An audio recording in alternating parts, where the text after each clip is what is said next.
Greetings, everyone. Welcome. Thank you, guys. I appreciate each and every one of you for supporting all the real supporters of this channel. Thank you, guys, so much. Truly appreciate each and every one of you. All right, tonight we're going to be talking about a lot of things. We actually in 2025 are men. Got to give ourselves a thumbs up. We made it to 2025. But I also believe 2025 is the beginning of something. Man,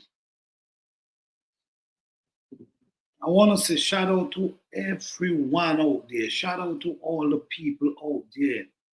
Shout out to all the hardworking people. Shout out to all the mom and dad.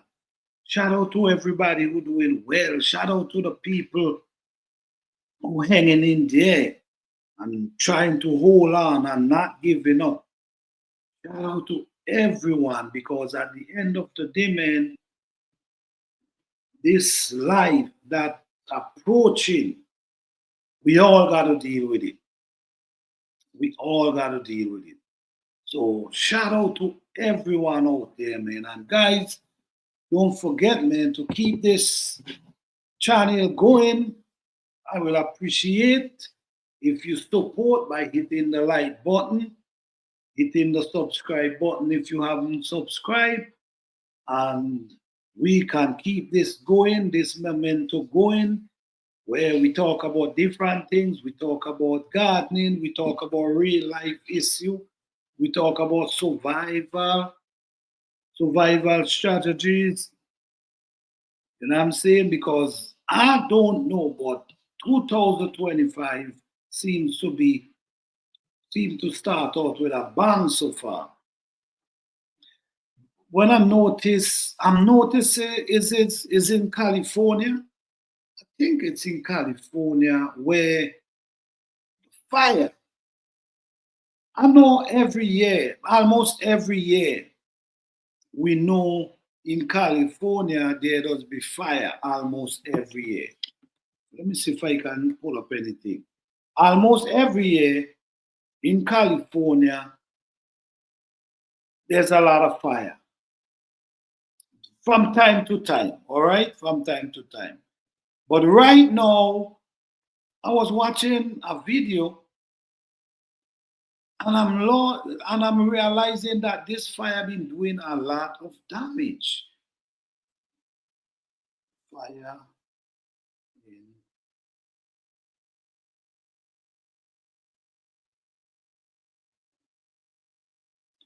okay, I'm gonna let me see, hold on.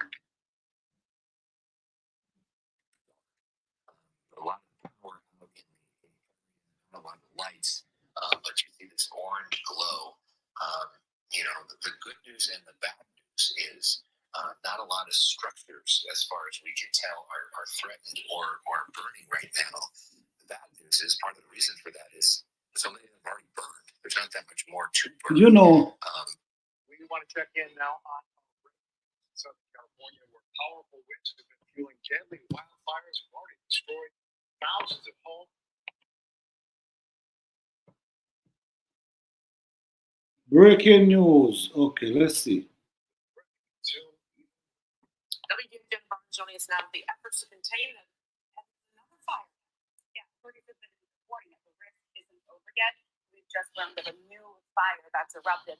This is video of the Kenneth fire. It's in the Calabasas area. This is northwest of downtown LA, northwest of the Palisades fire. New evacuations have been ordered there as President Joe Biden announces a surge in federal resources to aid in the firefight and the recovery. The picture of unfathomable devastation becomes even more sobering from above. Entire neighborhoods burned to the ground. In these photos, few homes in the path of the Palisades fire remain standing.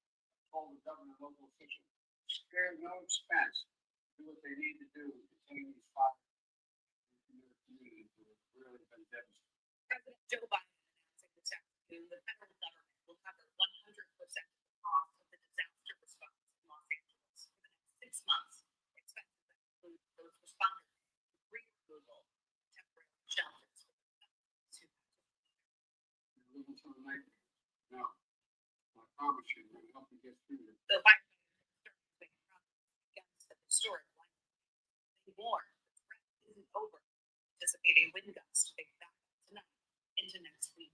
Please, if you're told to evacuate, evacuate. This is absolutely an unprecedented historic firestorm, but we are all hands on deck. 180,000 people in Los Angeles County are currently under evacuation orders, with nearly 200,000 more under evacuation warnings, told to get ready to flee. This map shows where the fires are burning around them. Consumed about 45 square miles, roughly the size of San Francisco. The destruction visible in satellite images captures what neighborhoods looked like before the fires began Tuesday. The Eaton fire burning in Altadena and Pasadena claimed at least 5 lives. One of the victims is Sherry Shaw's brother.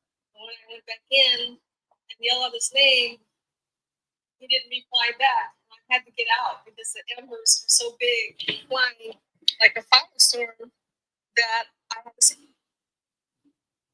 You see, guys, listen, this is very devastating time, and we have these conversations from time to time, and you just never know, man. You just never know. You just never know. But this is really a devastating time for these people in California, man.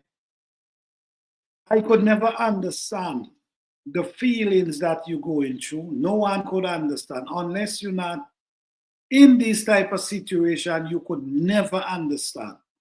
Like they say, if you're not in my shoe, you cannot feel what I'm going through. You could speculate, you could suggest, but you could never understand the pain and the devastation. Because I know I always hear that there's fire in California. I always say, I don't know if it's the same place, but what I know now, this time is definitely different.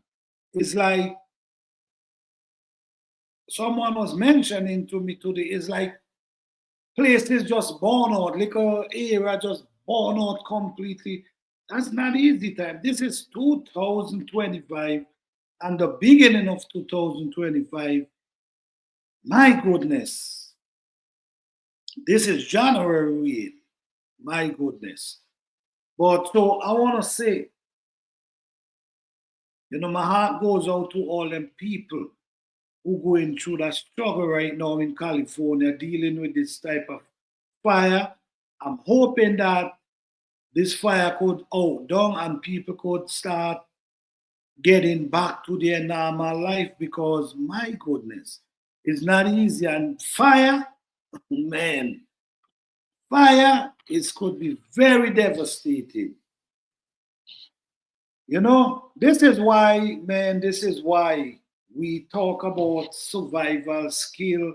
This is why we talk about being self-sufficient. This is why we talk about try to grow your own food. For all these reasons, because, man, I'm telling you,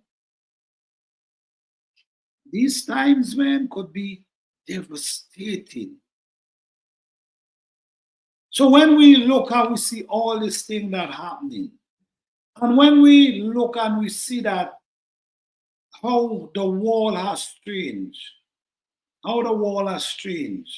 not really the wall, what's going on in the wall, how it has changed, how we look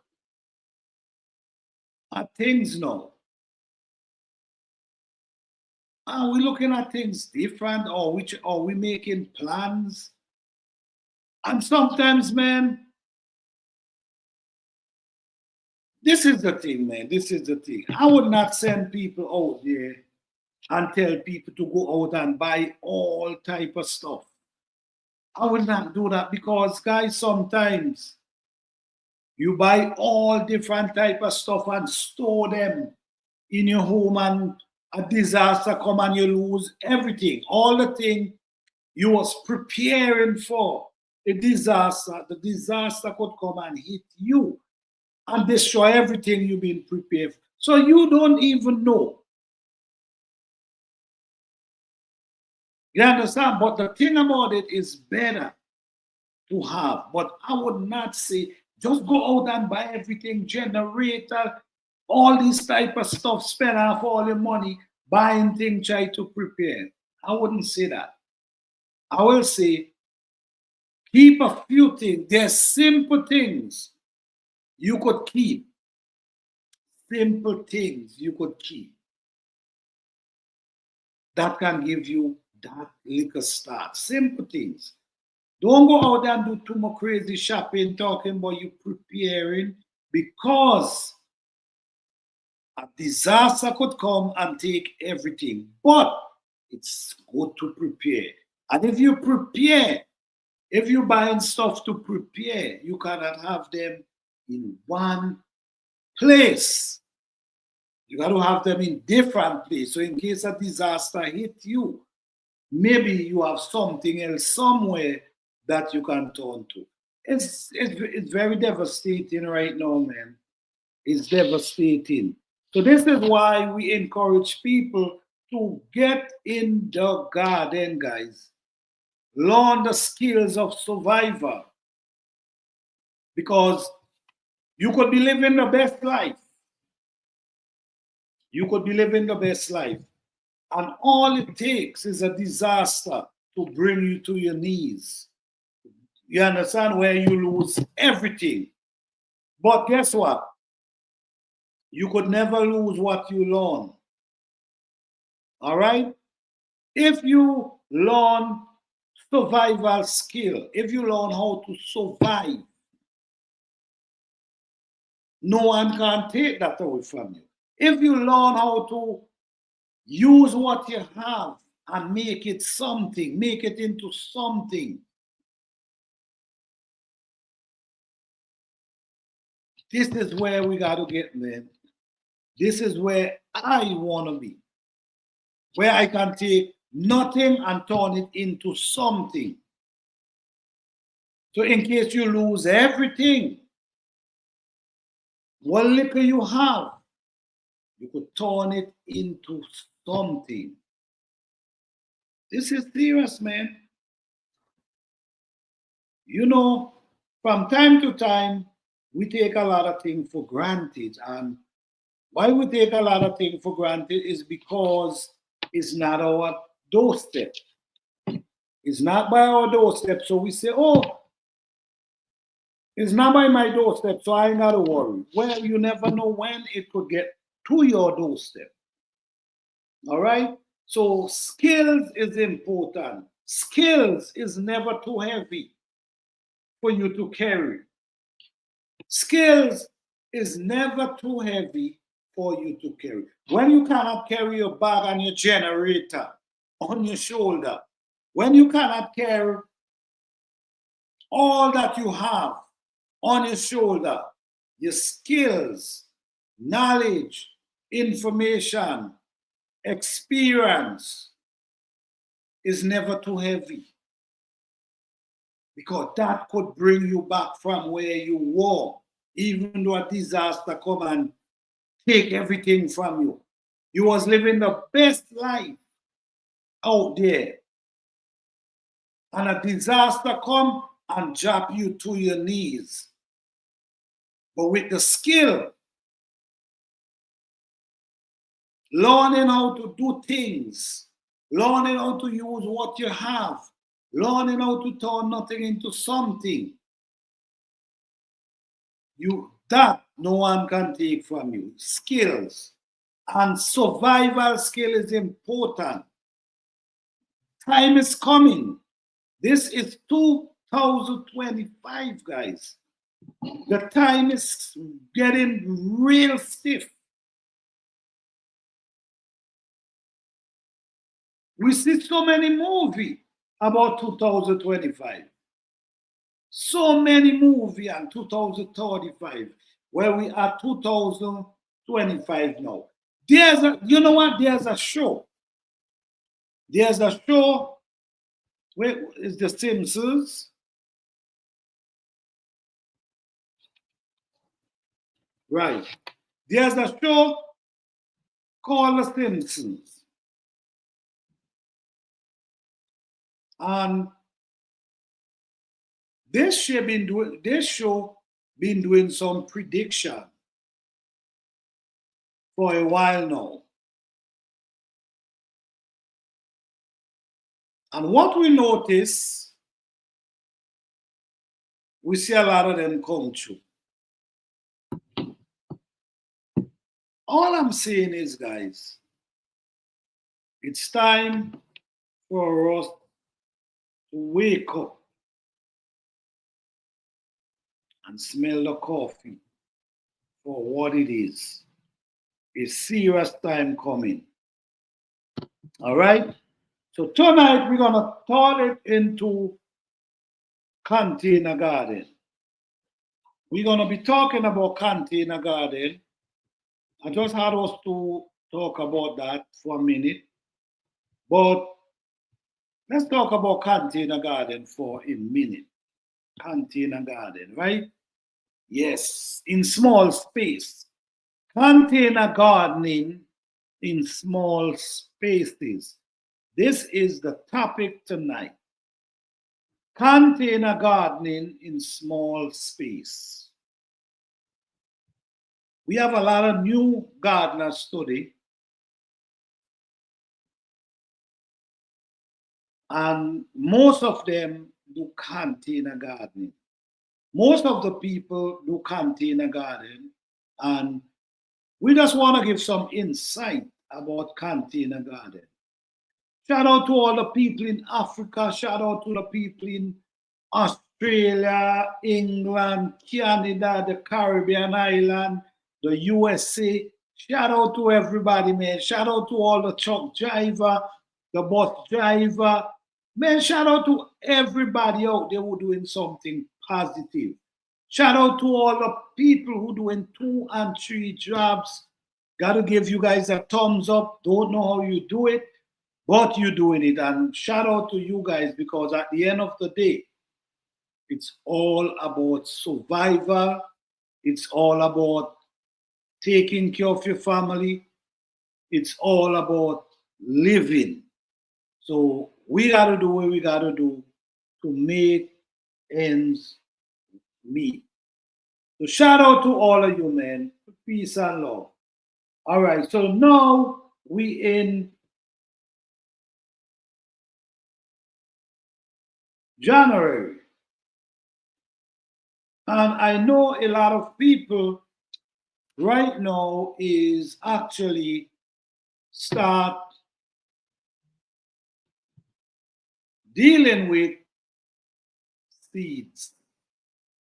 Yes, I know that.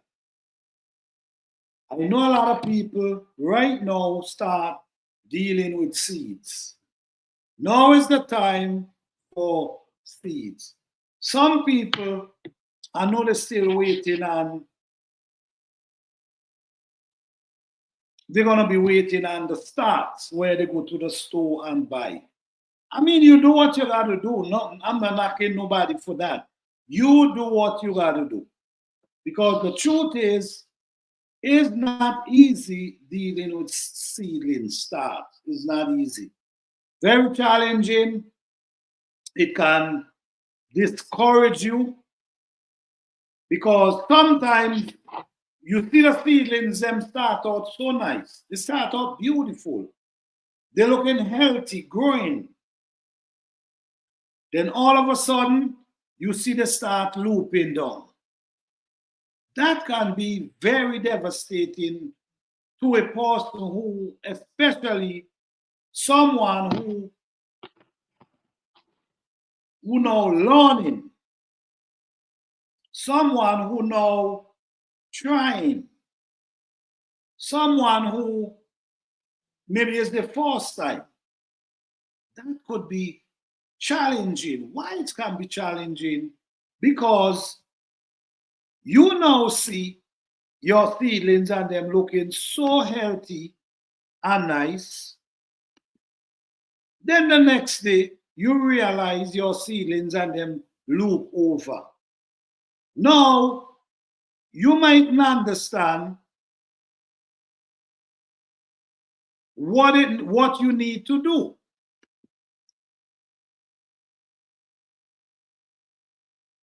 You might even understand what you need to do. You might feel like giving up. Yes, you might feel like giving up. You might feel like, man, listen to me. I'm gonna just give up and go to the store and buy some starts. I understand. I understand. It can be very challenging. But at the end of the day, I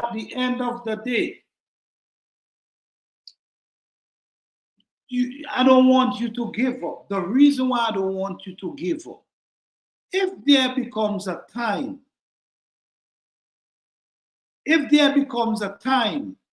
when you cannot buy the seedlings, then what you gonna do? You see what I'm coming from? If there become a time when you cannot afford to buy the seedlings, or maybe there's no seedling for you to buy, what you gonna do? You're gonna have to go back to basic. You're gonna have to go back to basic. So it's best you learn the basic. Even though it might be challenging, it's best you learn the basic. So the information, you have it. It doesn't matter where you go. The information is here. And it's not too heavy. Even like I was mentioning, even there's the disaster, the information, you could always carry it. When you cannot lift up your generator to take it with you, you could take the information and the skill. The information and the skill could give you a new beginning. You see this is what gonna make this is why a lot of people are sick. If a disaster really come down and destroy everything, a lot of people is not gonna make it.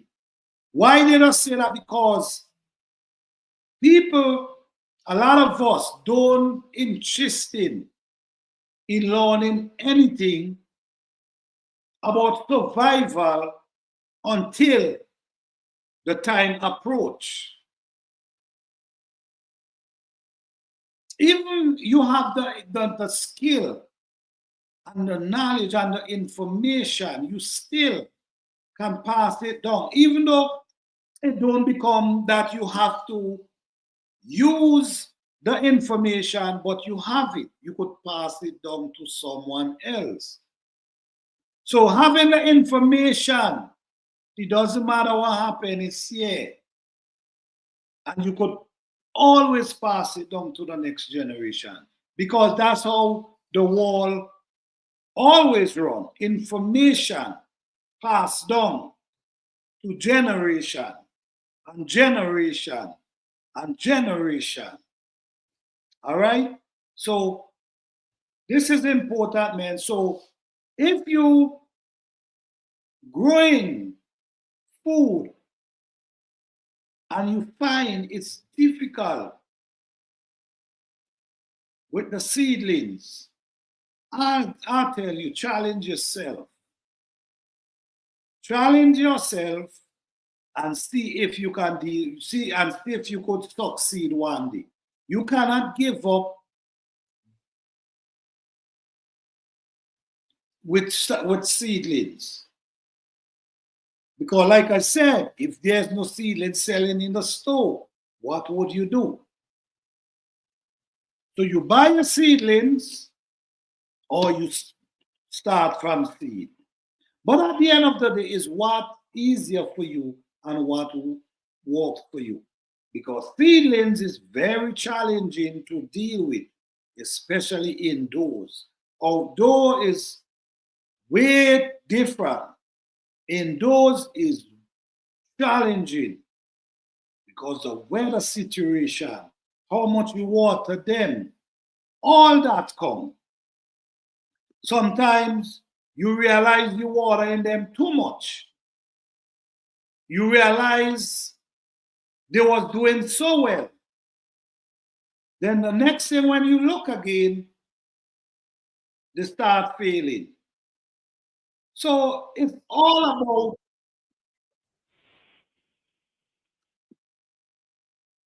yes, guys. So it's all about making it happen and making it work for you guys. That's how I see it. Don't give up, because having the skill, you see, even though you're not doing it on a high scale, say for instance, you're doing seedlings, but you're not doing it on a high scale. When I say on a high scale, meaning you're only doing a few seedlings. At least try. At least try. Even though you're buying start from the store, still try to do seedlings from seeds. This is a skill you will love to have, because like I was now mentioning, if a disaster come, right, and take everything you have, if you have some seed and you have the information, the knowledge, the skill, that can give you a start over in life. So skill, not just growing food, guys. I'm talking about skill. Doing things around the house. Learning, carpentry, like a plumbing. All these skills is important, because these skills is what can take you back from nothing. We start from nothing and turn it into something. These things are very important, guys, because when I look at the fire that's going on in, I think it's California there, this is people losing everything they have. Everything they have. No, they got to start from scratch again. Well, hopefully, they're going to get help. Hopefully, help going to come their way. But at the end of the day, all your possession is not just the home, everything you had in the house, all your possession, gone in one piece. So if you have the skill, like you may be a carpenter or something, and if know how to grow your food, have these skills, that's a start. You have something to start with. But when you lose everything, and all the skills that you could have learned because you was doing so well, you was doing well, you living good, you have a nice job, or you have a business running, making, you living good. So you're not interested in having a skill. You're not interested in that because you live in good. You're not even paying attention. But in life, there's always good to have backup plan. In life, there's always good to have a backup plan. It doesn't matter how much money you're making. It doesn't matter which lifestyle you live in. Something could happen and you lose everything and you got to start from scratch again. It happens so many times to different people. So, but a skill, even though you have nothing, a disaster come, take away your house, everything. With a skill and knowledge and information, you can start. Like I was mentioning a while ago, your skill is never too heavy for you to carry. The information, the experience is never too heavy for you to carry if there's a disaster.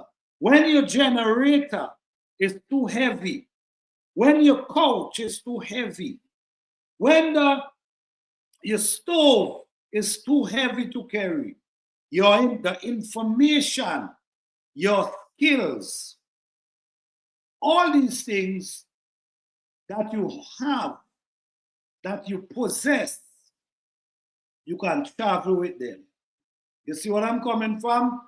Your experience, whatever skill you learn, the information, all these things you can travel with them. It doesn't matter where part of the world you go. You could travel with skills information. You could travel with it. So this is an age. We in an age right now where, because of technology, a lot of us believe we don't need these skills anymore because, man, that was way back. That was in your time. But basic skills is important. Basic skills is important. Survival skills is important. You have to able to do something. Because some people, if a disaster hit them, they're gonna panic. They're gonna panic, don't know where to turn, don't know what to do, don't know where to begin. But there's people, if a disaster hit them, they put in the survival game activate. Their survival game activate. They want to know, they're looking around now and thinking, what am I going to do here now? Say there's a hurricane, a storm, come and destroy homes, blow off the roof, the galvanized whatever, shingle off the roof. The whole neighborhood where you live in, everybody house get damaged. No, the person with the skill, you know what they could do? They could start walking around and start picking up stuff. They could start walking around and pick up the pieces of wood, the shingle, whatever. Create a little shelter. You see what I'm coming from? Because they have the skills. So instead of they sit down and panic and go nuts, they use the information on the skill that they have that no one could take from them. So it's really important to have survival skill. Growing food is a great part of it because we need food, we got to eat. A shelter, which is keeping the rain, the sun, the snow, the wind off our back, is also important. So we got to be more, it's not about technology and technology take over. We still got to be able to understand the basic. We still got to be able to have the basic. We still have to pass on the basic to the next generation. At least they have the basic. So in case, you know, I watched a video today, guys, and this was something.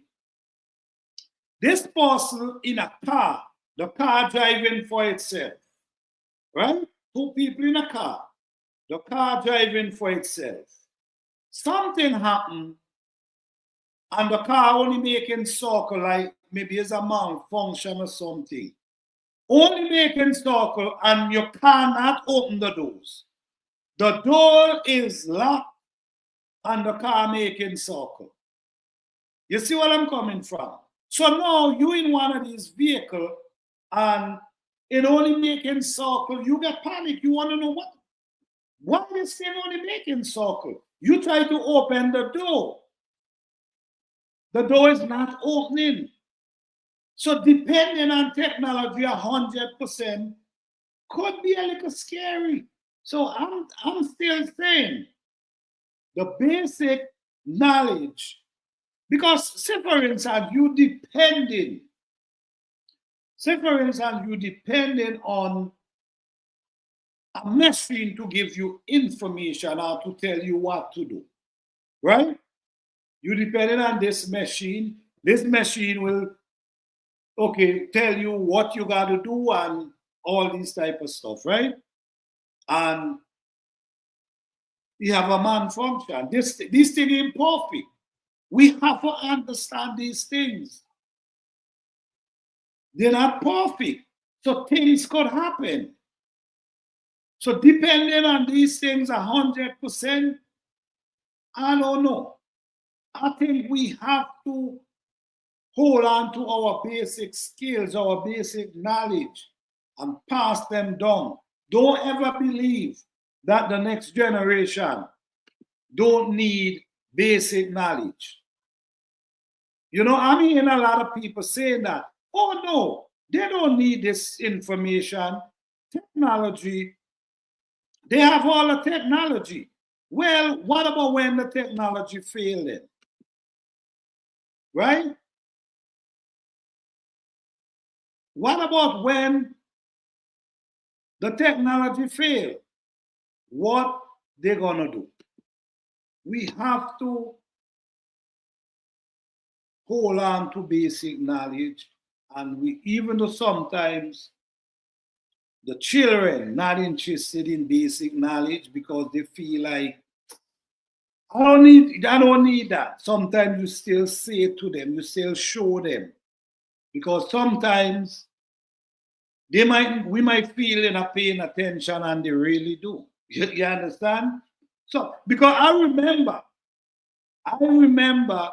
when my father used to be telling me things, and you know, it's not that I wasn't listening. I was listening every word he's saying. But I was young, I wasn't ready to really apply what he's saying, but I was listening. So while you're growing and you get older, you start to realize, wait, my father used to tell me the same thing, man. My father, and now look, you see, it's happening. So there's when you start to click to, yo, listen. I'm glad I was listening to my parents instead of ignoring what they were saying. So sometimes it's not that they don't hear us. It's just that they don't ready. They're young. They're not ready to apply what you're saying. But it's here. And when the time comes for them to use that information, they're going to use it because it's here. They've been carrying it for years. They've been carrying that information, that knowledge that the parents been giving them for years. And when the time is right, and when the time comes, it's there. They're going to use the information. So we can't just shut them out and say, okay, you know what? You don't want to listen. You don't know whether they're listening or not.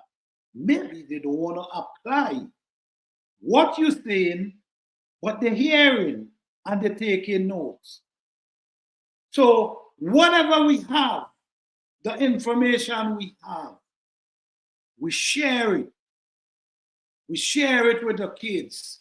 At least we tell them. At least the information we pass to them, they have it. They're going to use it when it's necessary. But when we shut them out, the information, we cannot suppress the information. Like for you know, in all the times, like when my parents then, right?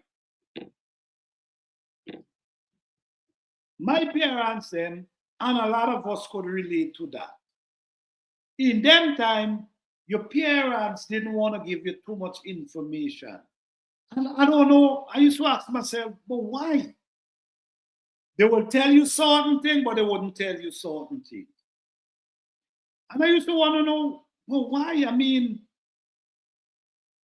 but they had their reason. And I cannot blame them to say, okay, you should have been passing on these info. I cannot blame them. But they have their own reason why they never wanted to pass on these information. Maybe it's how they grew up. Maybe it's their past. Maybe, you know how things used to be in them time. So maybe they don't want to give, sometimes they just don't want to, or maybe they're too emotional to have these conversations. Maybe the conversation is too emotional for them to sit down and really speak to us. So what happens is we lose out from a lot of information. But the little they share. A lot of us grab hold of them. The little they share, and then we use that information with our experience and what we learn. So now, what we learn and what we experience, we could pass it on to the next generation.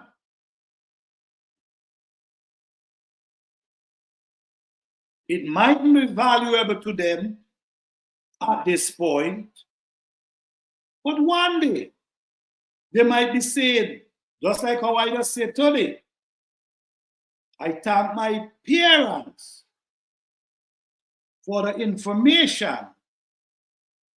I thank my father for the information he used to be giving me. How he used to tell me how to live. You know how to live. You know, he always tell you, you know, don't do things unto others you wouldn't like them to do unto you. These are basic. And you see what these basic, if you really live if everyone live this type of life with these basic, we live in a better place. Because if you living with a principle of, you know what, I'm not gonna do to no one the things I would not like them to do unto me, then you're not gonna do you wouldn't do anything to others because you don't want them to do. So if every one of us have that, we want to be living in a better world. But that's not the world we live in too. But what I know, man, experience is a hell of a thing.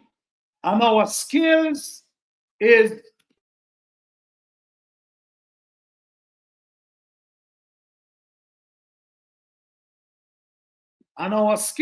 well needed.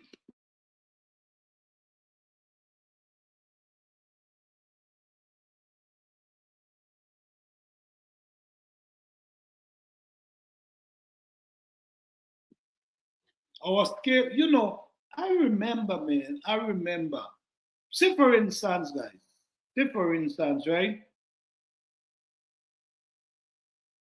A disaster happened. I'm just saying because you just never know.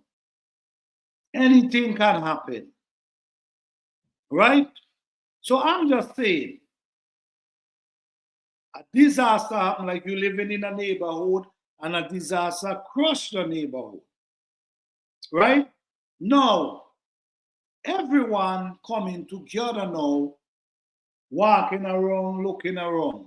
Everyone coming together now to rebuild this community. So everyone coming together for rebuild the community. But now, what happened now is they're looking for skilled people. They're looking for, you have to be able to do something, guys. They're looking for skilled people. So you have, if you build in a community from nothing, from scratch, you're going to want to find skilled people, right? You're going to be looking for carpenter. You might be looking for mason. You might be looking for plumber. You might be looking for the roof guy. You might be looking for the all different skill you're going to be looking for. You're going to be looking for the tailor, people to sew their clothes. You're going to be looking for the seamstress, the woman that make clothes. You're going to be looking for people maybe who could make shoes. You're going to be, you see, people who to cook, people who to bake. You see where I'm coming from? These are the people they're going to be looking for, people with skill. If you don't have a skill, they might push you aside because to them, you're going to keep them back. You see where I'm coming from? A skill is important. I remember one time, right? I remember one time there was a place hiring people. Mason was a construction site. They were hiring people, and people was just going up to the foreman. And what the foreman asking them, what can you do? That's what he asking them when they come. What can you do? Some people stop, don't know what to say. Some people say, I could help. I could help. And these are the people he was turning back. You see what I'm saying? These are the people who he was turning back. The ones them who say, who don't know what they could do, or who maybe feel they can't do anything. When I say on the job, putting in the job, right, was a mason work. So the guy asking you, what can you do? All you could say, you know what, I could make cement. If you're not a mason, you could say, I can make cement.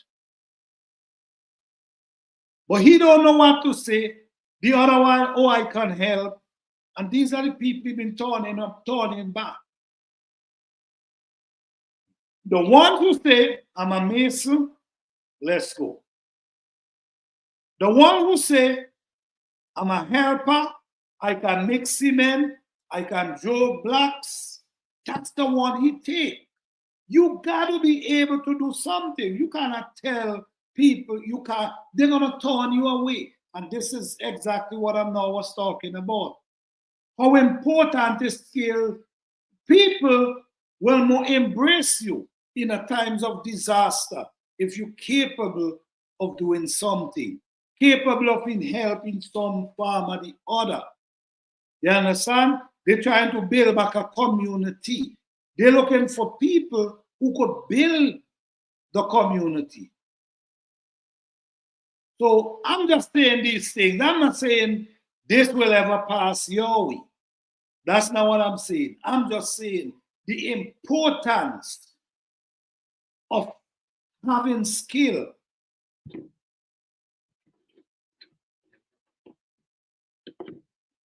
Yeah, the importance of having some sort of skill. It ain't got to be gardening, guys.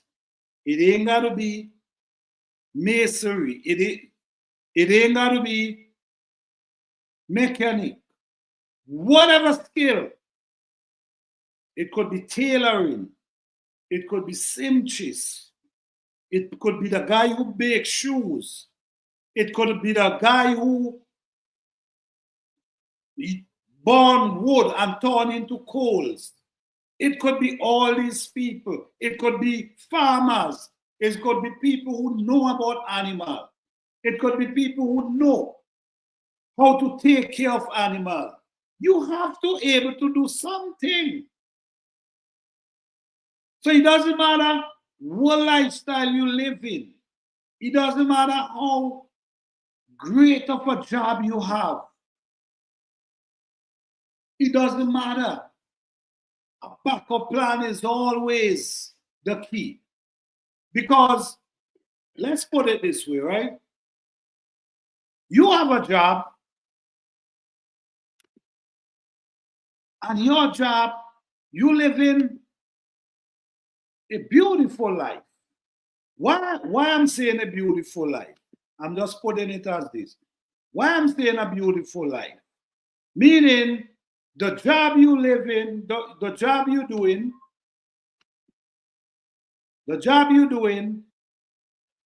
right? The job you're doing, you could survive. You're making enough money to feed your family. You're making enough money to take care of the home, make your car payments, take care of your parents. You're making enough money.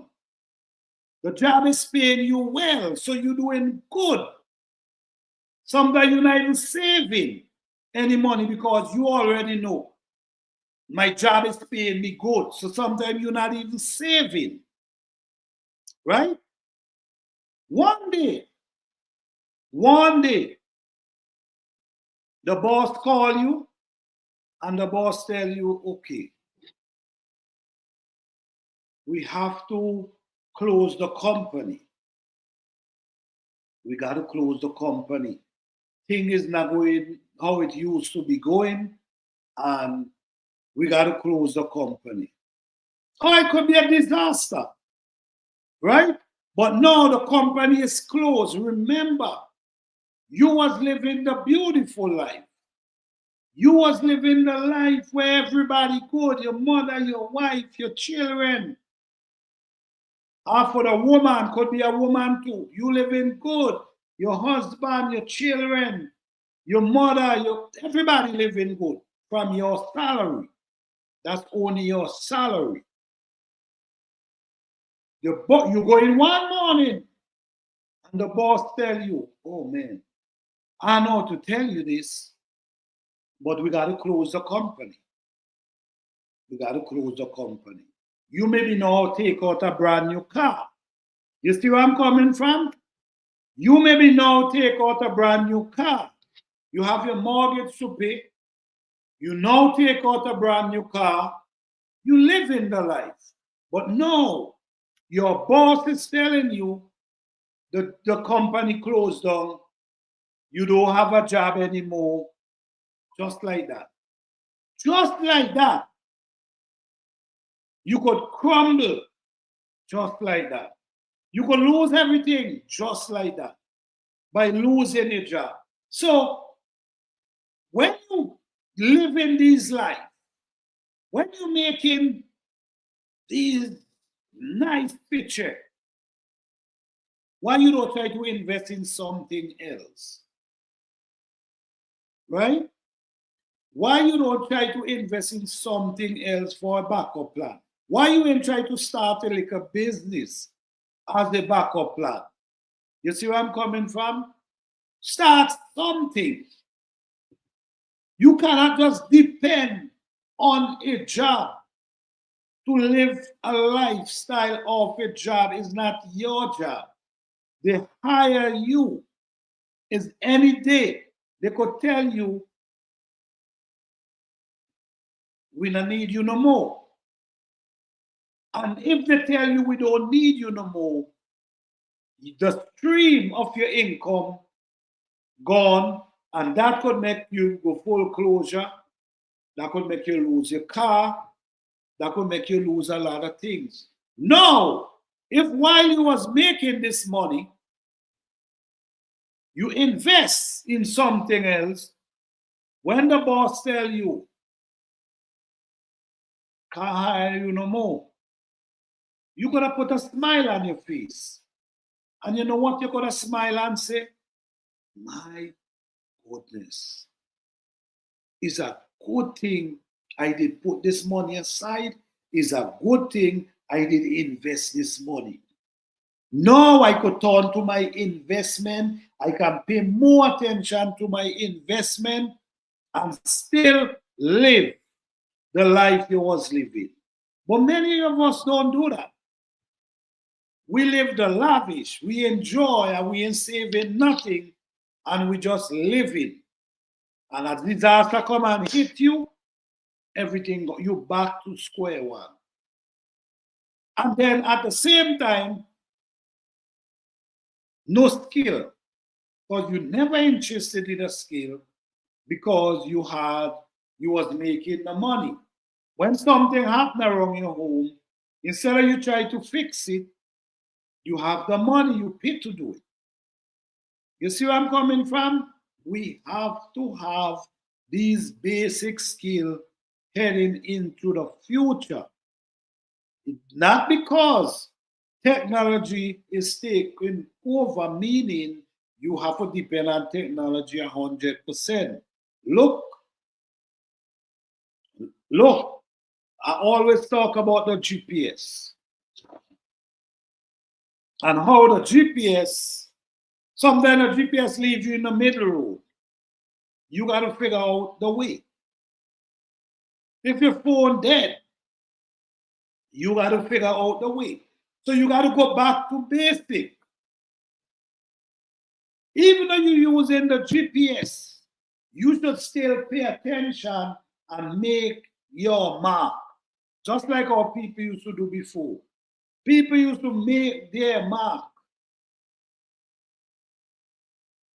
So when the GPS fail, they could turn to the mind and figure it out how to get back home. So basic skills is very important. So I take this one very far because I had us to really emphasize on it, because I was basically talking about seedlings, and giving up on seedlings, because a lot of us, because the seedlings is giving us so much trouble, we give up and we throw them outside and we go and buy starts.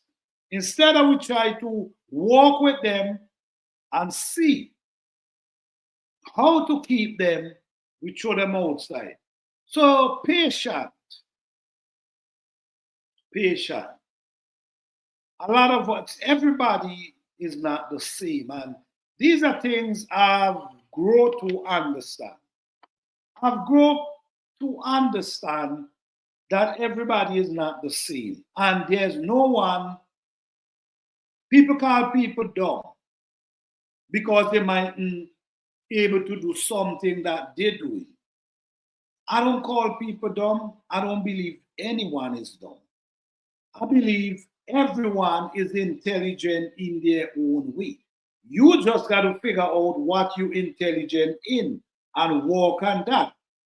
You see what I'm saying? Because you could be your goal, your passion, not passion, your skill, something you're good at, might be electrical. You might be an electrician that you don't even realize, God damn. People looking at you as, man, this man is good. But you don't see yourself that way because you're not really paying attention to yourself. You're looking at the mechanic over there, right? But every time you go and work with the mechanic make you feel like you're dumb because he got to tell you the same thing 3-4 times. You understand? He got to explain it over and over for you. Right? And he might feel you dumb because, God damn, I got to tell you this thing how much time?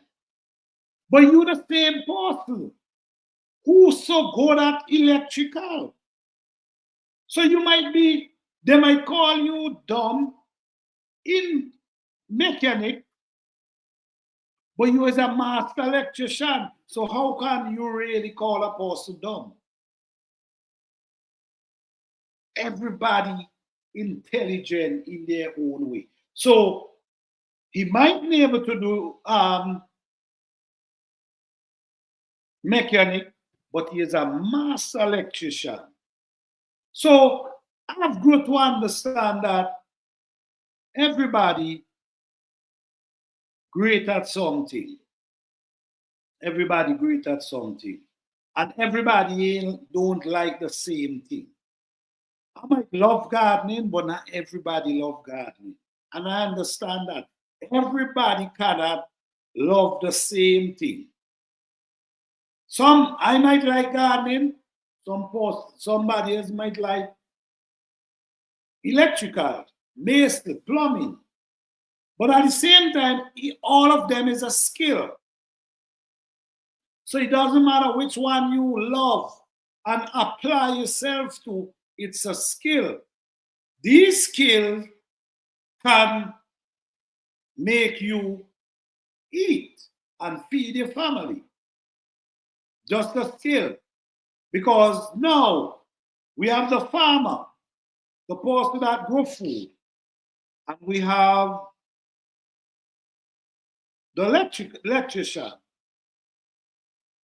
The farmer needs some work, some electrical work. The farmer cannot do electrical work. The farmer reach out to the electrician to come and do the work. No, the farmer in exchange might need an electrician, whether food, whether a chicken, whether a goat, in exchange for labor. So it's a form of surviving. Even though you might not have the cash, the finance, your skill could still feed you. The fisherman, the man goes out and fishing every day, and he come home with his fish. He have some plumbing work that he need done. He cannot do plumbing. He reach out to the plumber. Now, in exchange, he could give the plumber fish. So the plumber now have fish to go home to his family. So skills, I'm telling you, is important. It doesn't matter what skill. Find a skill you love and apply yourself to it. And it will feed you and your family. Because like today, in the world, we can, like, you could exchange labor. You could exchange labor. And in the form of finance, cash, people could pay you. But if you also could exchange labor without cash, because at the same time, you the plumber and the farmer. The plumber work for their money, they gotta go and buy food. You see what I'm coming from? So if the plumber work for the farmer could give him food. So it's basically the same thing, exchanging labor. But this is how important skills are. This is how important skills are, guys. Skills is very important. I'm telling you right now. When I look and when I observe, that's where I realize the importance of skill. Very important. So now, as a gardener, and you might be doing gardening, right? You doing gardening, and we know a seedling from the store, you might have to pay $6, $7, depending on which plant you buy, depending on where and depending on which plant you buy. You could be paying $4, $5 for one plant. We know that these people put a lot of time, effort, water, electricity to keep these seedlings alive. We know that. Okay? But the goal is you able to start from seed. That's a goal. Yes, you could go and buy, but the goal is for you to try and obtain this skill to start from seed. All right? Then we start from seed, and then when the plants reach a certain height, I basically love to transplant plants, maybe at least 4 inches, 5 inches tall. I like to transplant them very young. I do believe, from my experience, I'm not going to tell you guys to do the same thing. But from my experience, I believe in transplanting them young, real young, and take care of them. Somehow I get a more connection from them. I think you get a better connection and a better understanding from them when you start them from real young, where you got to take care of them. When you plant them big, when you transplant them big, it's like they already reach a certain way that they could kind of strive for themselves in some form or the other. But when the baby real young, you have to make sure you take care of them, just like how you take care of them inside. You got to make sure you, but I do feel a more connection with the plant. So when you're doing container now and you decide, okay, a lot of people plant in one container. A lot of people like put a seed in a container. So now, if you growing 50 plants, you got to have 50 containers lined out with one seed in the container. I think that's too much for me. I don't do it that way. I sprinkle the seeds them. I plant them thick.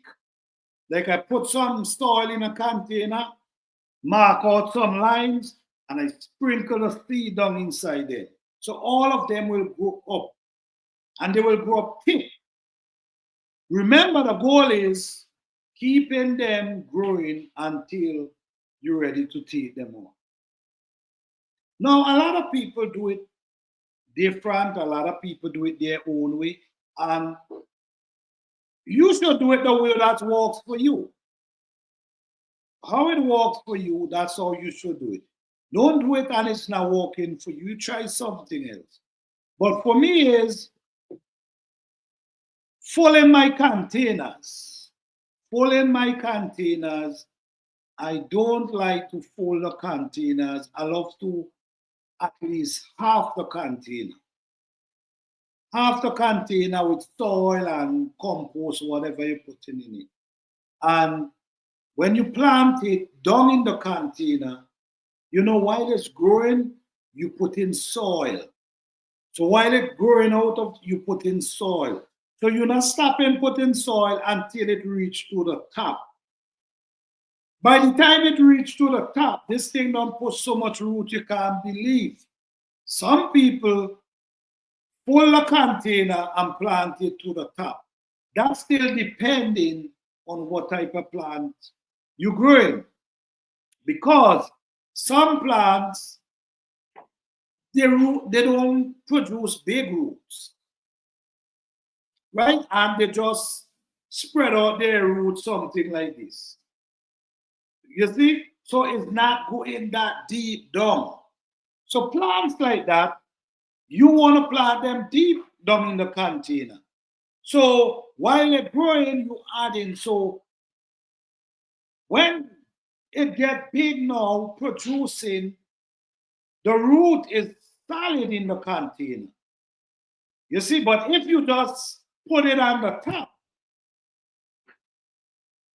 you could find yourself the plant leaning because the root is not balanced down in the container. And many people fail in these ways. Many people fail in these ways. But you have to learn from your mistake. If I'm growing cassava in a container, hey Sammy, DIY Garden and Adventure, how you doing? Good night. Thank you for being here. Yes, if I'm doing planting cassava, cassava is a plant you want to plant to the top. Like you fill up the container and you stuck it down in the earth. Why? Because cassava push their roots. They push their root, and cassava does grow some food all 12 inches long. So now the cassava, you could plant that on the top because they're gonna push its roots up. So it's depending on which plant you're growing. This is why it's important to check the roots of each plant you're growing. At the end of the garden season, you pull them up and you check the root. You see how the root grows. You see if the root spreads or if it goes down. Once you see it going down, like peppers, I will plant my pepper deep, like I will half the container. Like if I'm doing it in a 15-gallon container or a 25-gallon container, I'll half the container and plant the pepper. Now, while the pepper is growing up, out of the I'm keep adding soil. I'm keep adding soil. So when this pepper tree get big now and start producing pepper, you ain't got to worry about the tree falling, leaning over. And this is things you got to look at. You ain't got to worry about the tree leaning because the root is anchored in the container. The only thing you might have to do, you might have to put some stake to keep up the limbs. Because when the pepper start producing, sometimes the limb them get so heavy that it might pop the limb. So you want to put stake for that, not to keep the plant from blowing out the root. No. So it depending on which plant you're growing. But if you're growing pepper, I plant them deep. Tomato, you could plant them to the top. Cassava, you could plant them to the top. Okra, you could plant them deep in the container, like half of the container. The next thing again, guys, these little 1-gallon container is not gonna cut it. These 1 and 2-gallon container is not gonna cut it. All right? I really believe they're too small. Okay? Yes, if you have a small plant growing inside of it, yes, but you want to make sure that, okay, Sammy, no. If you say fertilizer, like go to the store and buy them type of fertilizer, no. I make my own compost tea, and I only use the weeds that pops up in my garden and the leaf that falls from the tree. And then at the end of the season, my crops them, I take all of them and I bury them back in the soil. That's the only thing I do. I do not use anything from the store in my garden. Nothing at all I use from the store in my garden. You know, I want to tell you guys this. I'm not going to call the name of the bag. I'm not going to call the name of the bag with the we had in compost. But this was so strange to me. I passed the compost then, and I put my hand and I bore a hole because I wanted to feel. Because I do talk about compost, I talk a lot about compost, but I wanted to feel the texture of the compost to know if these compost that it does have in these bags already break down or they just grind up wood chip. When I opened the bag, this was strange. Not gonna call the name of the company because you know how that is already. In a plastic bag, a sealed plastic bag, there was actually living bugs in that bag. Inside the sealed bag that no air goes in, there was living, whatever it is, I don't know. But that was kind of strange to me. So, this is why I don't use these things. Because sometimes you don't even know what you bringing into your garden. You have no clue what you bringing into your garden. I seen with my own eyes. The bag feel, I bust the bag to feel the texture. And I see things inside there walking, living in a seal bag. You don't know. Listen to me. These things are serious, but people not taking anything serious these days. People just whatever and listen to me. I'm looking at it as the bag, no air. The bag is sealed. There's no rip in the bag. No air goes through the bag. But things living inside here. So I don't know what's in these things. Not gonna call the name of the, not gonna do that because you know how thing is. But I just can't. This is why I use what I have and I know what I'm using. And that's what I'm gonna do. I'm not putting nothing I don't know about in my garden, in my soil. Because you don't know what you actually buying. You have no idea. You just feel, we watch this thing is so crazy.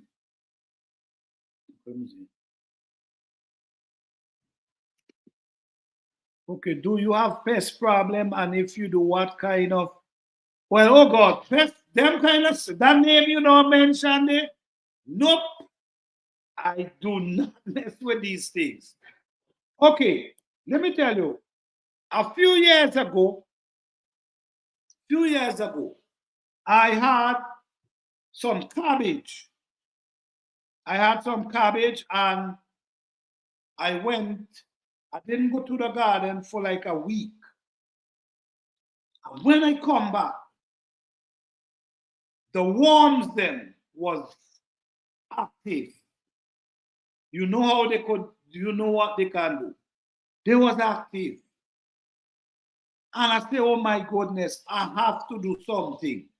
But what I remember my grandmother used to use vinegar mixed with water. I remember my grandmother used to use vinegar mixed with water, like she go, shake and she plants and them. And when I have a video with that's exactly what I'm telling you here. When I use that vinegar and water, man, it's like the worms them just disappear and the cabbage them just come back in full. So vinegar and water is the only thing I ever use for pests. After that, and the mixture, let me give you the mixture I use. The mixture I use is 2 cups of water, 2 cups of vinegar, 1 gallon of water. That was my mixture. Because you cannot just throw vinegar directly on your plants. It will starch them up, it will burn up the leaf. So that's the mixture I use, and that mixture was beautiful. But now, I have so many birds around my garden. So many birds come into my garden now. So the birds then is what clean the garden. The birds then feed off the worms, like all the insect that's in the garden, the birds feed. So it's make my job easier. So right now, yes, from time to time, you're gonna see some bugs in your garden, but not that much. Not that much because of the birds then. Last year, I had some, the year before, and I didn't have a problem this year.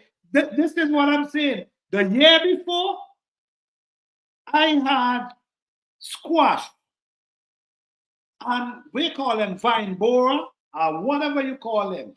Some yellow bugs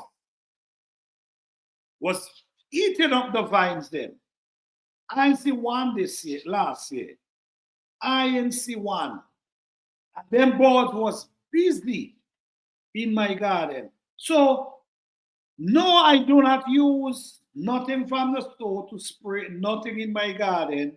And the only thing I ever use, it was vinegar and water, and I'm telling you, it works like a charm. I'm telling you that right now.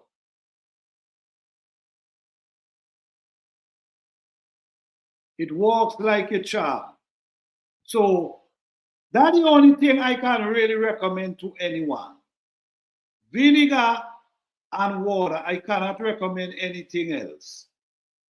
All right, I can them that name you know mentioned the pest. No, I not at all. So people mention, you know, a lot of people mention a lot of things, right? A lot of people mention a lot of things, but I just believe that if you don't try these things and see that they works good, don't, you know, recommending stuff to people that you never even use. Sometimes they never even use them. They see somebody use them and they act like they know about these things so much. The truth of the matter of fact is, if you have boards around, it's good to put stakes. Create some stakes in your garden. Sometimes you could even pull string from stake to stake in your garden and through your garden, because what that does attract. We got to remember in the spring, right? Birds, this is the time birds making young one, and when they're making young one, they need food for these young one, and what they like, worms. You see what I'm saying? So you have worms, so they will come and they will stand right there. And when the butterfly lay the eggs, sometimes they even take the eggs. Yes, sometimes they even take the eggs. So say the egg hatch and the worms them in your eating, the birds go and pick them out to go and feed their young one. Also, spiders. Sometimes I have spider nest hanging down. Sometimes I got to clear with a walk through my garden with spiders. Spiders also. So I mean, sometimes we're scared of the spider, them, we're scared of spider. But these things actually help clean your garden from pests in a natural way.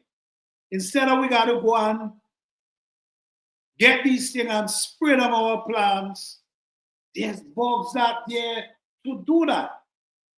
We just got to welcome them. Sometimes the spray we spraying, getting rid of the wanted bugs that help protect our garden. The spiders. We call the one again, I think it's the ladybug, we call it. All these things protects our garden, but if we get rid of them, there's nothing there to protect our garden. So when you get rid of them, then you're gonna have to be buying these things, and all these things you're buying and spraying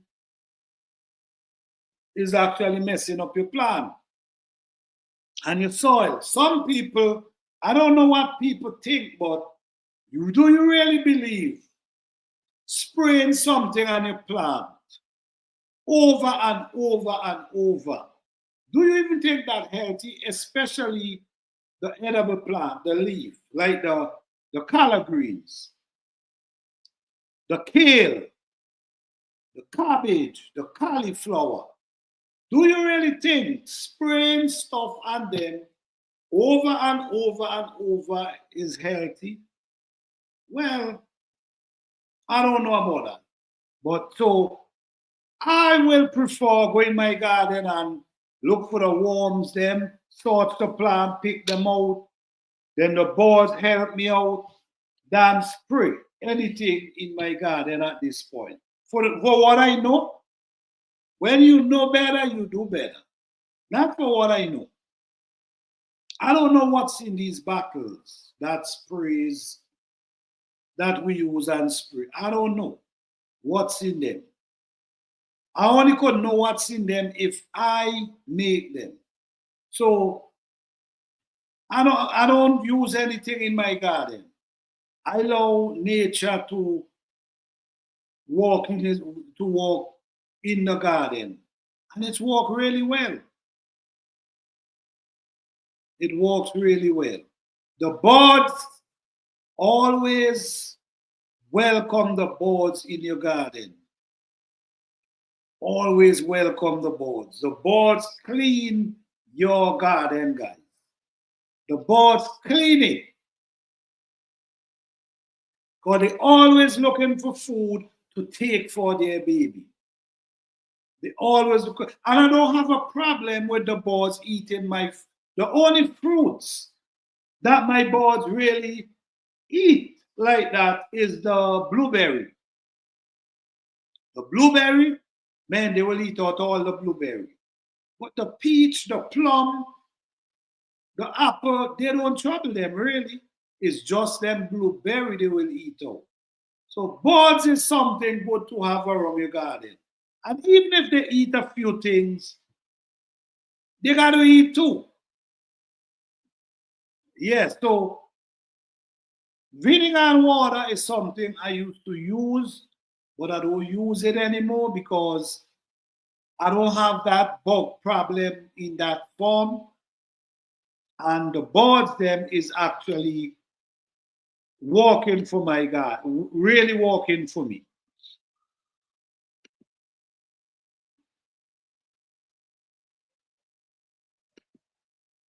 So when you're doing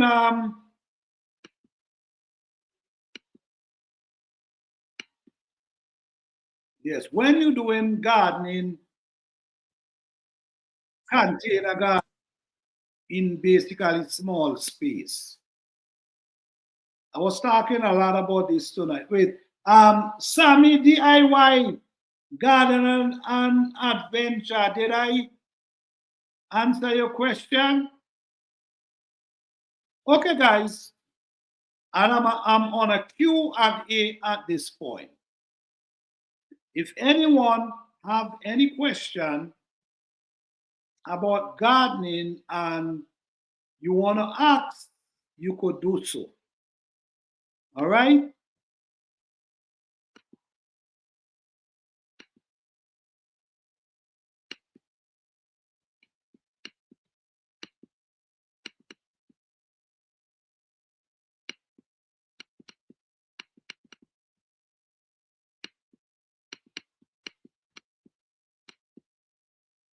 Okay, guys, I'm going to drop the link in the chat. If anyone want to come up, you could come up and you could ask the question if you like, but it's got to be about gardening because the topic is gardening. So in the chat, there's a link. If you want to come up or you want to share some information, I'm willing to listen. I'm willing to listen. If you want to come up and talk about gardening, if you have a question about gardening, you could come up. If you want to share some information on how you garden, you could also come up. But it's got to be about gardening.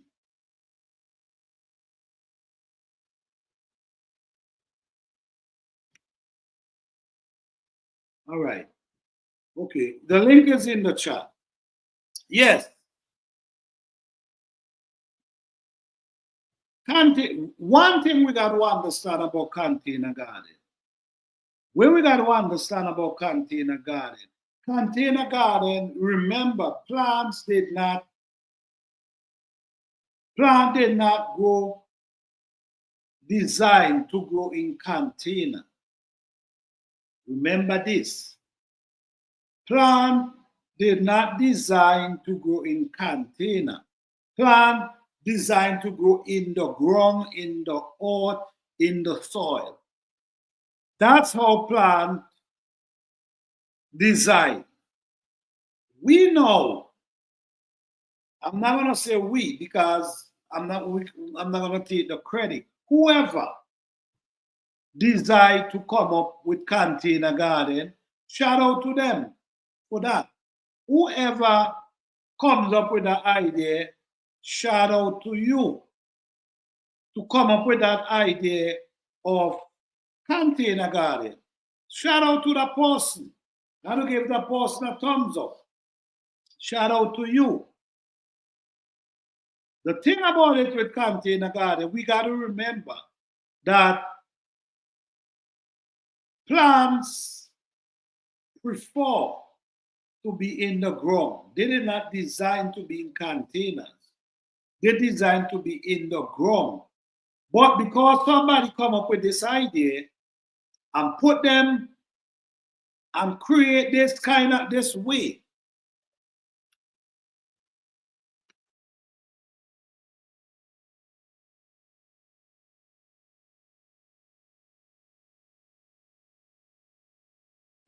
and create this kind of way that a plant could survive in a container. No. When we're growing in container, we got to remember that container, we got to create the same type of atmosphere, the same type of condition that the plants love in the soil. We got to create that. A lot of people buy compost and they believe that the compost is it. So if I have compost that I purchase, I don't need no soil, no dirt, right? But compost is just an addition to the soil, which this same compost you add in supposed to be helping the dirt, the soil. That's what it's supposed to be doing. I was doing a live last night and I was talking about this. The soil, the dirt, always supposed to be the dominant, not the compost. So some people will just create a raised bed and just pull it up with compost and start planting. No, that for better result, that compost is supposed to be mixing in with dirt for better result at all times.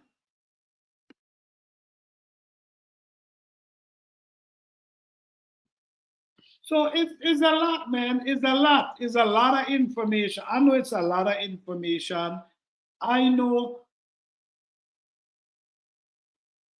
it's a lot to really take in. Because, man, I could sit down here tonight and talk about gardening all night. And everything I talk about is what I already experienced in growing food, whether in container, in raised bed, in banks, whatever. I can sit down and talk about this all night because it's so enlightening, man. I mean, it's so wonderful to be able to see so much, you know, and obtain so much from just growing some food, from just being around some plants, where you could learn so much. Because believe it or not, guys, a plant will tell you, it wouldn't speak to you, but it will let you know when it's not doing well. A plant will show you it's not doing well. And a plant will show you it's doing well. And this is for real. You just got to be observing. You see, sometimes we just plant the food and we just tell ourselves that's it. But by nourishing like a baby, like a baby, you see how you nourish the baby and you make sure the baby good and you make sure the baby clean. You make sure the baby fed. You make sure if the clothes, the baby might wet the clothes, you make sure you change the clothes so the baby could be comfortable. And you're watching the growth of the baby. And then you could know if something not right with the baby. It's the same thing when you're really dealing with plants. So the baby might cry to you and let you know you're uncomfortable, but the plant shows signs. Sometimes it shows signs in the leaf, sometimes it shows signs in its stalk.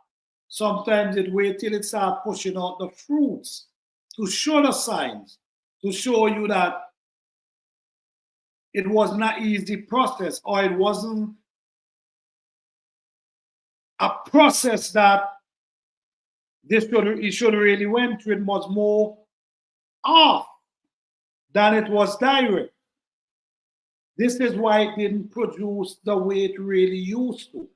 You know, it's so much to take in and so much to learn, but the thing is, you cannot learn all. It takes time. It takes time and effort, discipline, patience.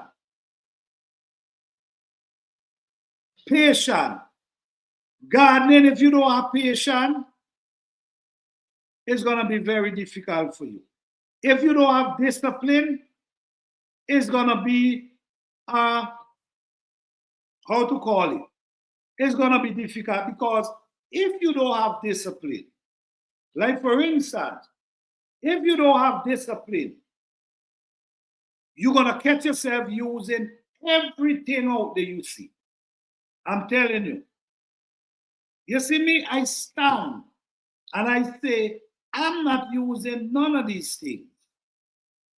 And I stand for it and I decide I'm not, and I'm definitely not. So you have to have discipline with yourself.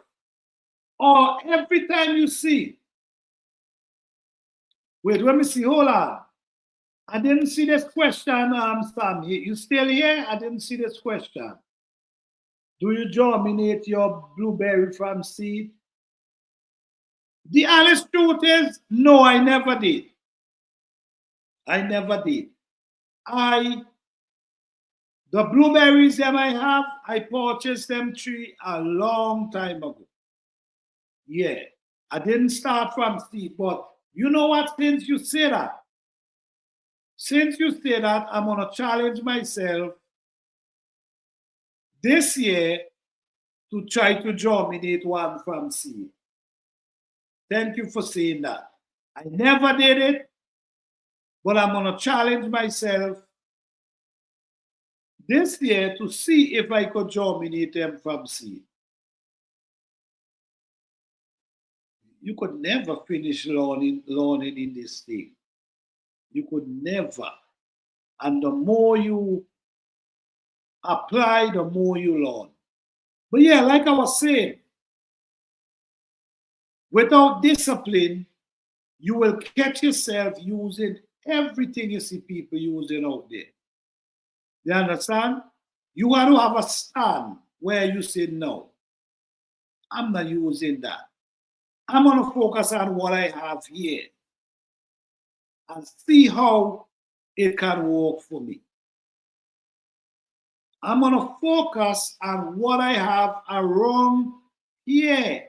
All the leaves that drop, all the plants that grows up in your garden, your tomato, your cucumber, your pepper, all these plants, you just break them up at the end of the season and drop them back right in your soil, or throw them in a corner, allow them to break down, and when they break down, you add them right back in your soil.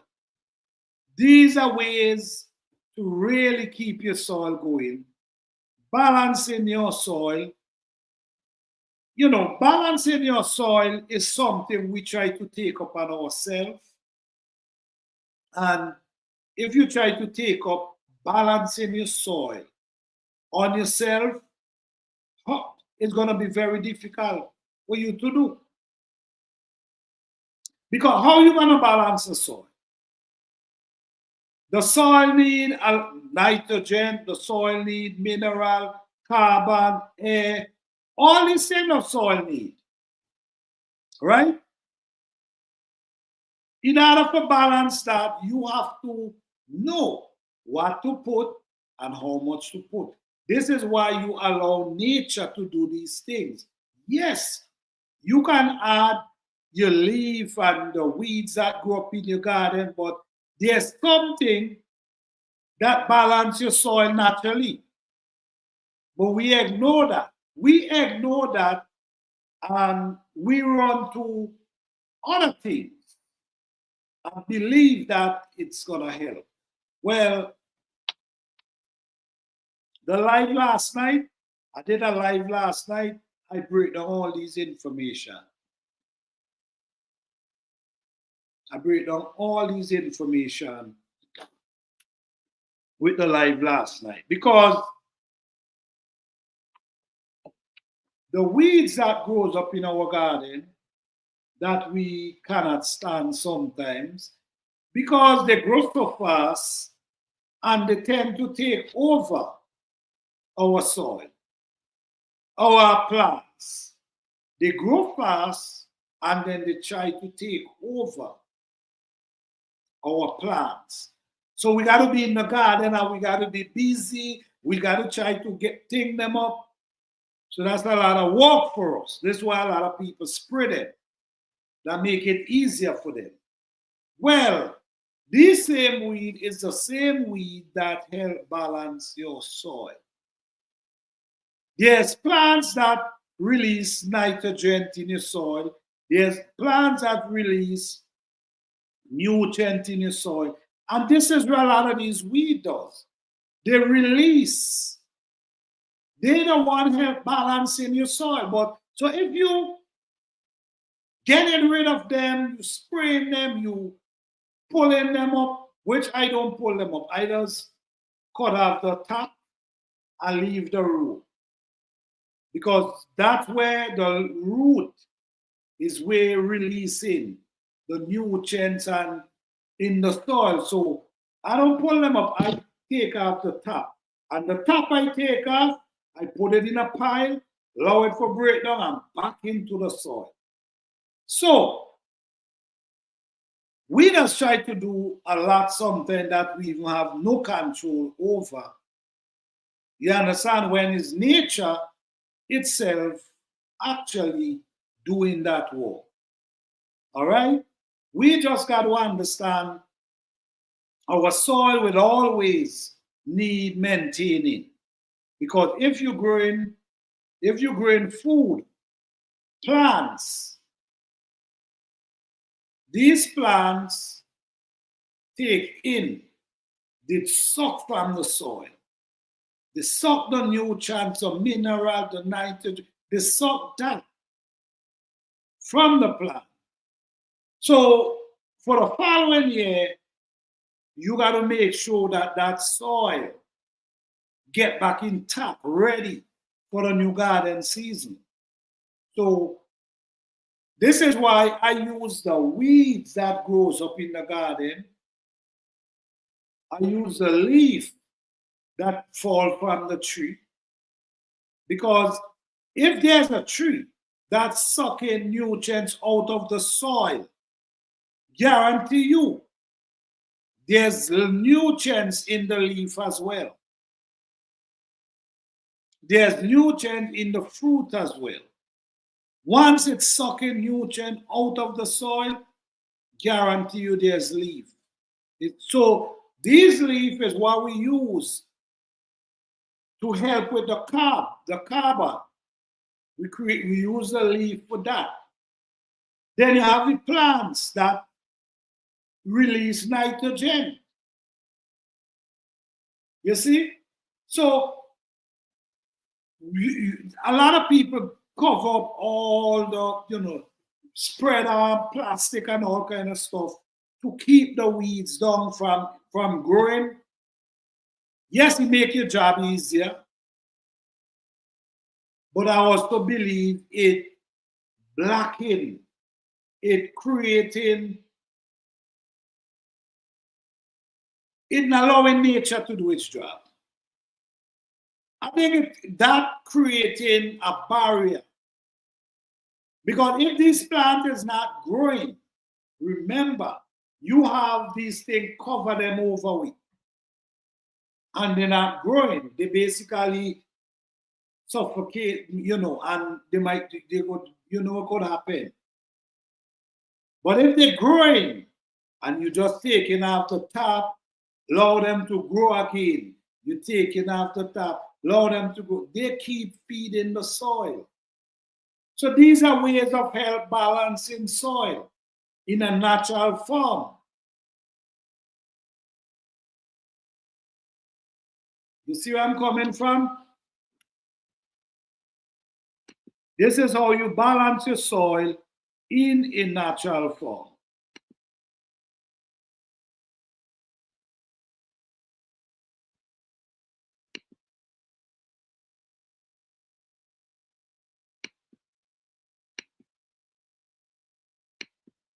Yes. This is how you balance your soil in a natural form. And I do believe I'm a natural gardener. Don't believe in don't use nothing from the store. I do not use anything from the store. I believe in natural. Just let nature do the job in your garden for real. And things will work out a lot better. A lot of stuff we get and throw in our soil, I'm not sure if it's even helping our soil. Or it's more destroying it more than helping it. So these are things, man, if you want a successful garden, you will have to discipline, patient, and observation. You're going to need these. You're also going to need to humbleness as well. You're also going to need humbleness. This is how you're going to get a successful garden. Now, the way I'm talking about gardening, I'm not talking about gardening for 2 years or a year. I'm talking about long-term gardening. Because a long-term gardening, if you set up your garden right, you build in a soil for long-term. You build in a soil for years to come. Not just a year or two, and then a year or two, your soil gets so sandy and no substance inside of it. You're not getting, the plants not getting what they want. And this coming container too. Every fall, you should work on your container garden. And it's not hard either. But this is for natural gardening the natural way. It's not hard. Every fall, you could grab some leaf and put them to the top of your container, or some grass or some weed you get out your garden. Put them on top and add some soil on top of that and leave that right there. Let get itself prepared for the spring. So what you're doing, remember I was telling you about balancing and the weeds that grows up. You actually trying to do the same thing in the container. Because remember, this is container and you got to maintain the nutrients in the container. You have to maintain that. Or if you don't maintain that, your soil gonna get sunny, your soil gonna get weak, and it's not gonna produce. The plants them is not gonna produce the way they should. Okay, so it's a lot of work, but it's rewarding. It's a lot of work, but it's rewarding. I'm telling you. Able to eat, do you understand? Able to eat food that you grow and you didn't add no chemical around them. They just grow natural. The taste is unbelievable. The smell is too strong. When I'm growing peppers and tomatoes and these things, from the time you getting ready to enter the garden, the scent, the herbs then, the mint, the rosemary, such an amazing scent. Just, especially the wind is blowing, yeah, I'm telling you. You want to grow a garden, guys? Try to grow it natural. It's a lot of reward in that form. All right? But at the same time, I'm not here telling you to grow your garden like me, like how I grow mine. I'm just giving the information. So it's up to you now if you want to grow your food that way. But what I can tell you, it's so rewarding. It's so rewarding.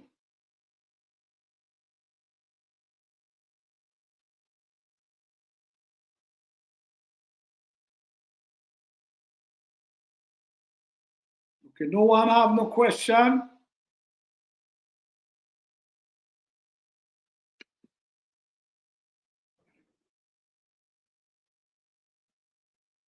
Any more question?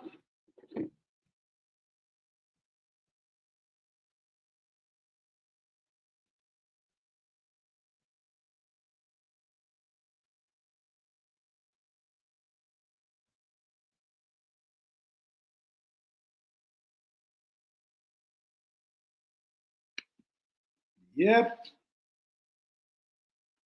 Is there any question?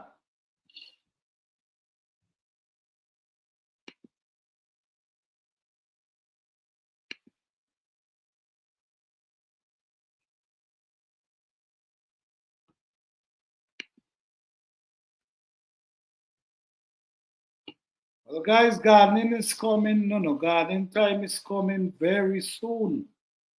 And I'm telling you,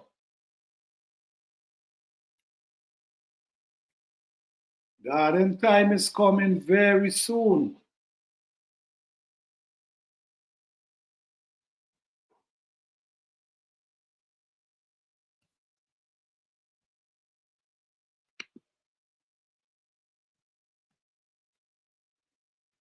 So no one in feel like come up tonight and talk about gardening or ask any question.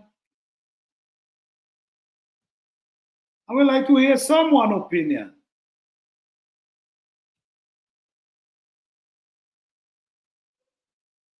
I would love to hear someone's opinion.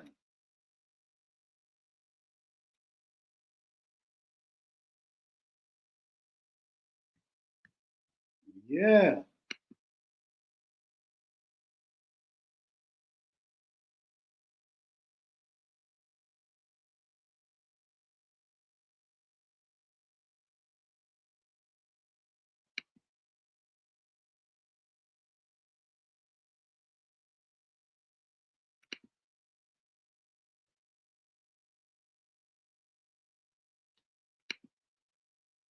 Yep. Do you guys know about companion planting?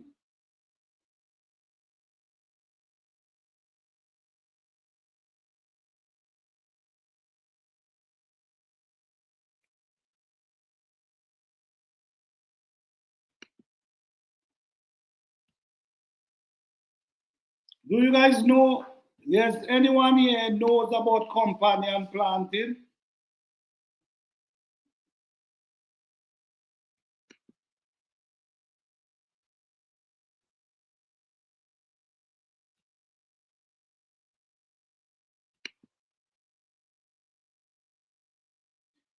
companion planting is something, I think it's really something to look into.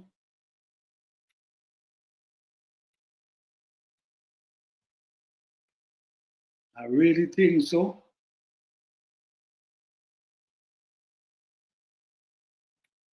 Because you'll be surprised. You'll be surprised. You will be surprised how companion planting could boost your garden.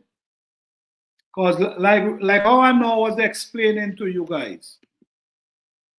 I know I was explaining to you guys about these roots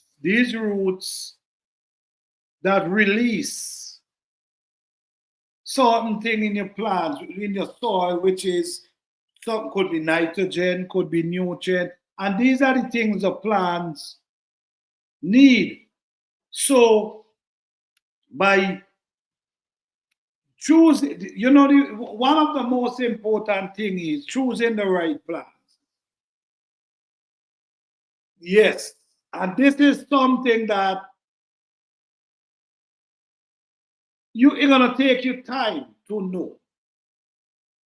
It's gonna take time to know, because if you're doing it, you're gonna realize, because you will able to see the growth, the different growths, and that's gonna take different times of garden season to realize which one really, really works best.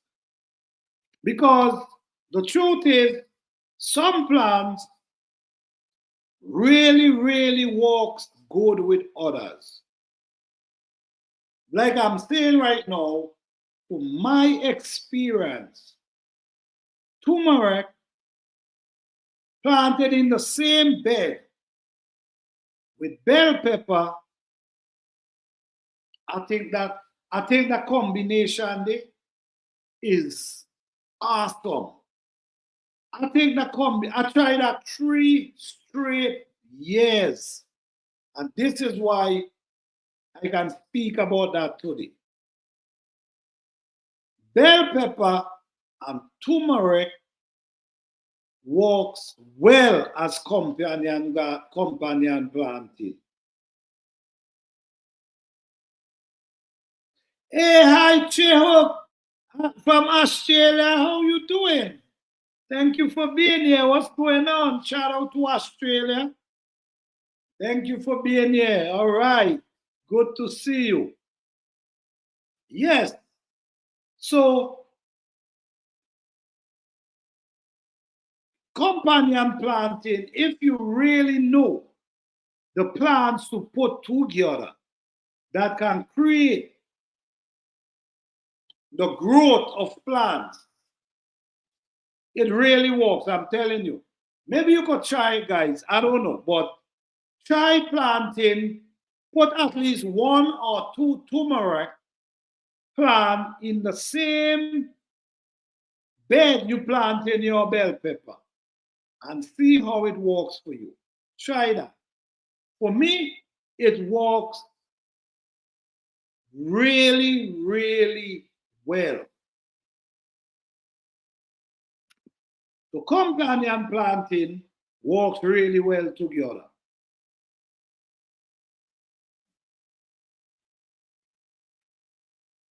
Because like I keep saying, these roots release something in the soil.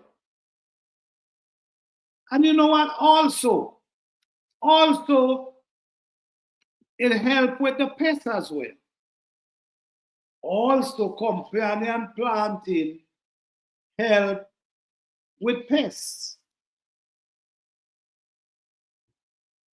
Bell pepper down here are very juicy. Oh, man, Chehok, I just grow some bell pepper over here, and I just grow 8-foot bell pepper tree. Yes, I just grow 8-foot bell pepper tree. I love bell pepper. Is one of my favorite plants. I'm not gonna lie. Bell pepper is one of my favorite plant to grow. I just love bell pepper. I could eat them raw, I could eat them steamed, however. But I just love bell pepper. The flavor of bell pepper is wonderful. And Chehuk said it juicy. All right, Chehuk. Yes. So companion planting also help with the bugs, with the pests, keep them away. Because somehow or the other, the combination with both plants, somehow, some plants, some pests don't really like it. And that kind of keep them out. Even in your soil, even in the soil, sometimes you have pests in your soil that eat the roots of your plant. That's another thing again, too, guys. Sometimes you growing plants and you notice the plants getting water and the plant was looking so healthy. And then you notice the leaves start drying. Like you notice the leaves start turning yellow. A lot of times, guys, it's the root. A lot of times there's pests in the soil eating the roots. Yes. So sometimes companion planting, these same pests that in the soil, they don't like the scent, they don't like the combination, they don't like what the root is pushing off. Like for instance, garlic, turmeric, ginger, scallion, side. You see these type of plants? You hardly see pests mess with these plants. You hardly see any pests messing with ginger, garlic, turmeric. You hardly see that. That taste, that smell, I don't think they want to deal with that. I don't think so. Sometimes it's good to put these things certain areas in your garden, because the truth is, I don't think it's a good idea to plant, to put garlic in every part of your garden. I don't think so. I don't think garlic and onion works well with certain plants. I think it works wonderful with certain plants, but with certain plants it don't. But what I'm saying is, these things is what kind of keeps certain bugs out of your garden. Even though it's marigold a plant is, that as well, it helps. Not to say that no bugs ain't gonna come in your garden. Just certain bugs don't like that smell, I believe. So that keep them out. But that does not mean other bugs ain't gonna come. So at the end of the day, able to keep some out is better than not keeping any out of all. So companion planting is really something to look into. I try it every year.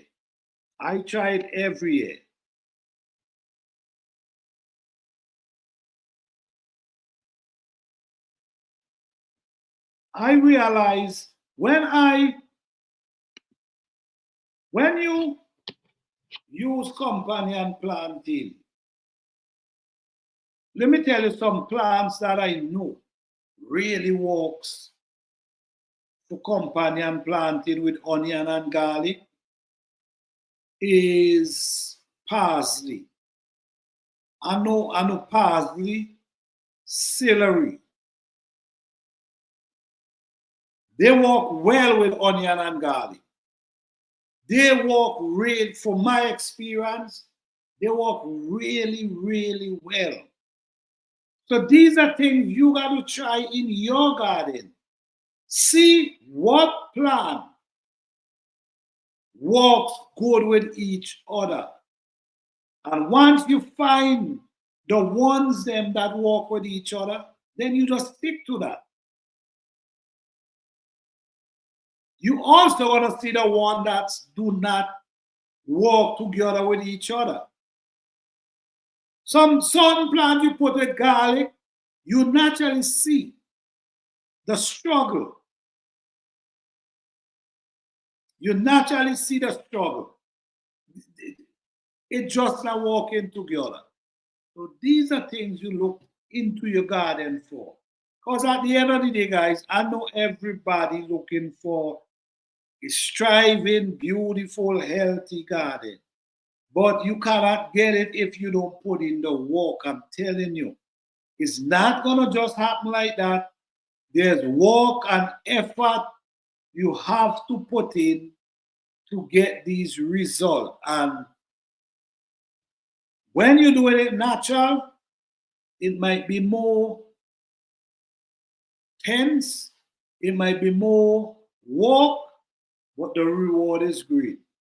Because you're not spraying nothing to get rid of the weed, you're not spraying nothing to get rid of the bug, everything working natural.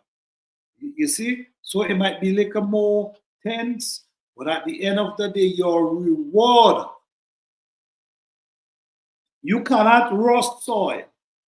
And this is what has happened too. A lot of people believe that they could rust soil, that they could get soil the way they want it overnight. A lot of people believe that. A lot of people believe that they can rust the soil and it's gonna happen overnight. No. No, that's not true. It takes time. It takes time. And by doing the right thing, it will take time. But guess what? In the long run, it's going to be very rewarding. Yes, so shout out to all the people, man. Shout out to the people in Australia, Africa, the USA, the Caribbean, everywhere, man. Shout out to everybody out there. Canada, England, man. Shout out to the whole world right now. All right? This is time. It's getting hard. It's always hard, but it's just getting a little harder and harder every year. And we in the beginning of 2025. And listen me, if you never grow food before, you better start growing. If you never interested before, you better start learning. Because I'm telling you, it's not gonna be an easy ride. It's not. It's not gonna be an easy ride. It's gonna be a really tough ride. And like we always hear this thing, only the fittest of the fittest will survive. I've been hearing this thing from since I'm a little boy. This word, the fittest of the fittest will survive. And it seems like this time is coming. It seems like this time is coming, man. For real. Learn to grow something. With these skills, these information, no one can take them away from you. Learn basic skills. Learn how to catch fire outside. Learn how to cook outside. Learn how to catch fire from matches. Learn how to cook on wood fire if you haven't done it before. Learn these things. because it's gonna be some tough time approaching. So yes, guys, thanks again for coming out tonight. Appreciate each and everyone for coming out tonight. Thank you guys as always. Thanks for all the support. Don't forget to hit that like button. I will appreciate it. Hit the notification bell so every time we post a video, you will be the first to see the upload, because we have a lot of video coming. We also do live directly from our garden. So follow us on this journey, guys. Follow us on this journey. All right. So good night. You guys have a blessed and wonderful night. Peace.